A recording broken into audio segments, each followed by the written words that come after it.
Hey everyone, welcome back to the channel. Now that we've got the axle all stripped down, the pinion and the ring gear removed, I've got the bearings, various seals, pinion seal and nut, all that on order. Now's the time to get it all prepped and primed and painted. So this video picks up in the next scene of me getting it all greased, degreased and washed down and ready for the painting procedure. So let's get started.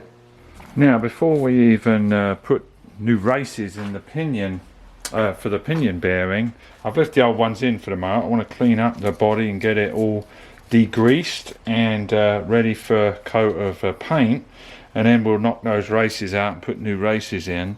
So I'm just soaking it with purple power, because I don't like using flammable stuff, because it's flammable.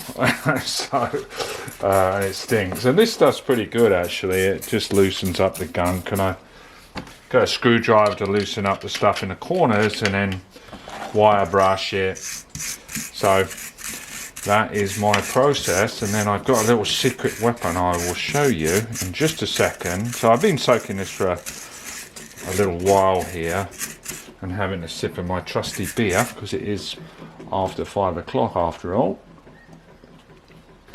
So anyway, so obviously go over that, get all the worst stuff off, and then my trusty weapon, steam cleaning it with a lance thing I got it for last Christmas for a present. So it works really well. So just getting all the corners, get all the worst stuff off. Let's just dry that area off, see how we go, hey? Now what I do, I use this similar technique in the furniture game. So imagine this has all got a stripper in it and lacquer thinner, and I've rinsed it all off, and there's all this carving, and we need to clean out the carving. But if you go applying a airline, you're going to blast lacquer thinner and stripper all over the place and make a nasty old mess and possibly get it in your eyes. So what I do, I cover the area I'm going to do with a rag.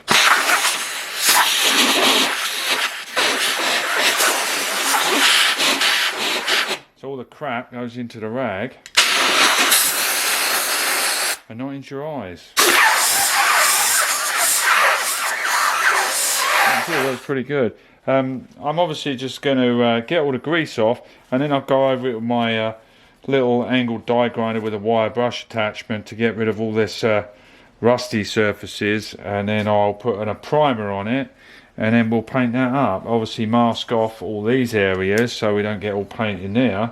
So anyway, that's about all I'm going to do. I'm going to carry on with this and get it to the painting stage. Now another reason I'm doing it like this, the shafts, you know, the tubes, the swing tube and the other fixed tube, I'm actually taking into the blast cabinet and rinsing out. But I don't want to take this into the blast cabinet with all that little fine particles.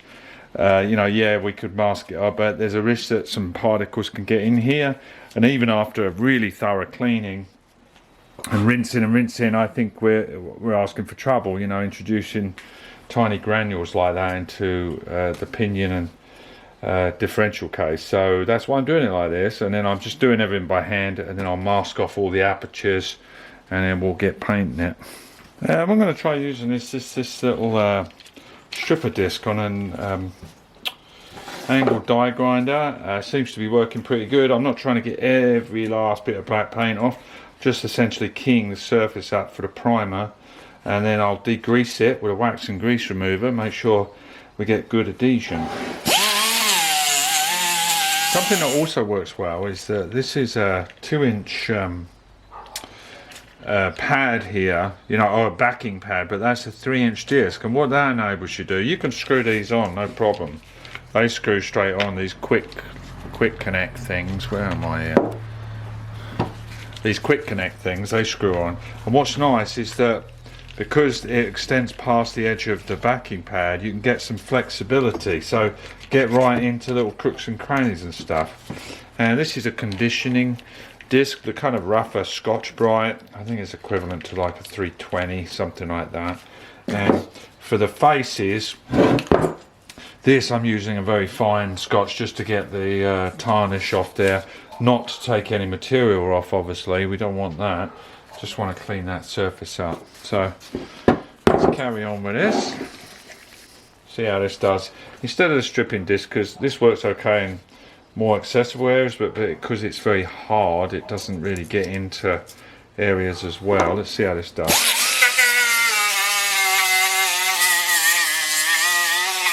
Now we've got all the parts cleaned down. I haven't cleaned every little bit of black paint or whatever this off of here. I'm gonna, you know, key sand, score it up, degrease it, and then we're going to primer it with the chassis paint primer that I use, and also the steering knuckles. I'm going to do those because I want to work on getting the front suspension back together as well, as you know. So what I'm going to do right now, because this one has attained a little bit of surface rust here, I'll etch prime that, or use my acid etch to kill any rust. Excuse the noise in the background, that's my generator. We've been turned off power today for some reason. PG&E, I guess. Fixing their lines. Okay, just a quick note. This is obviously the carrier, you know, that goes into the trunk, and the mount bolts into the trunk there, and this holds the differential through the pin, this pivot pin. And obviously we've got this rubber mount that needs to get punched out. What I did, just for reference really, when I go to put a new one in, because the orientation of this along this shaft needs to line up obviously straight up. So when I punched this out, I punched it out this way. I just marked it with a little tape, and that will give me some indicator of where to put in the new one. Obviously this isn't going back in, and then I just tapped it out through gently with a hammer, being careful not to hit any of the casting, and then I just put an old screwdriver in and drive it the rest of the way out. Pretty easy. 2 bolts here kind of pinch this collar together, so that is the next thing to be painted.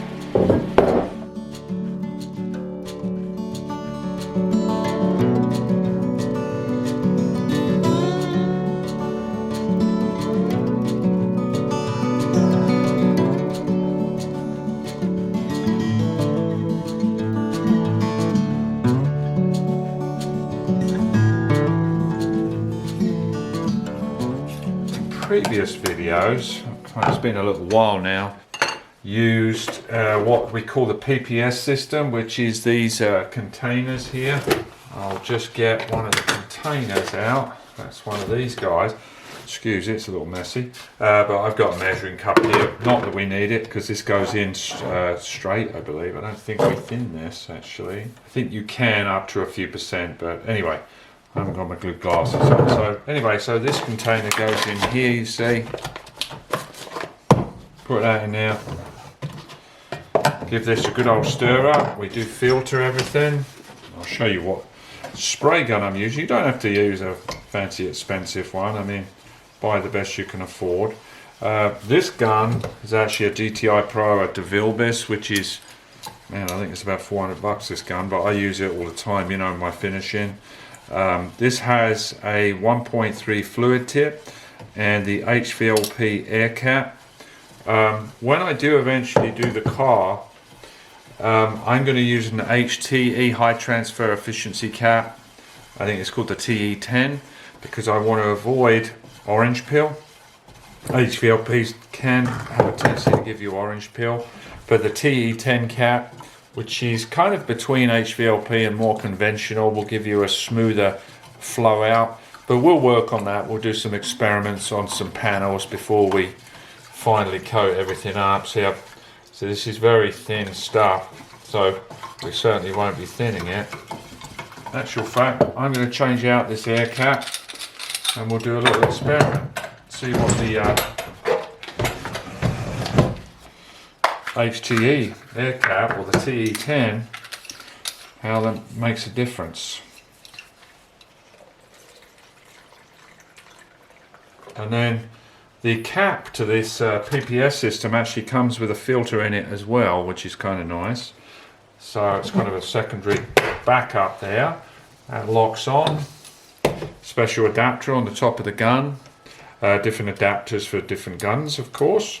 And that just is a bayonet fit on there, and then we're ready to fire. Also, what you could have is another, for instance, the top coat in another one, and you could switch, have it flush the gun just a little bit and then switch over material. So that's all ready to go. I'm going to set the first part up on the hanger here. I'm going to do the differential, the casing first, and we'll see how that paints up.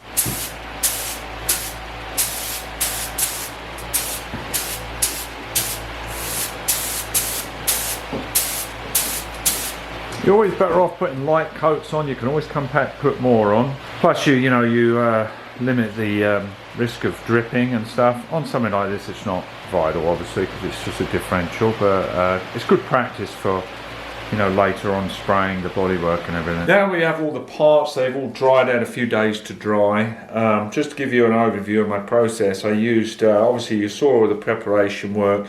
Make sure everything's nicely clean and degreased. You can use say a hot solvent like a naphtha, acetone or something like that, or a wax and grease remover. Just make sure you wear good gloves and ventilation and all that good stuff.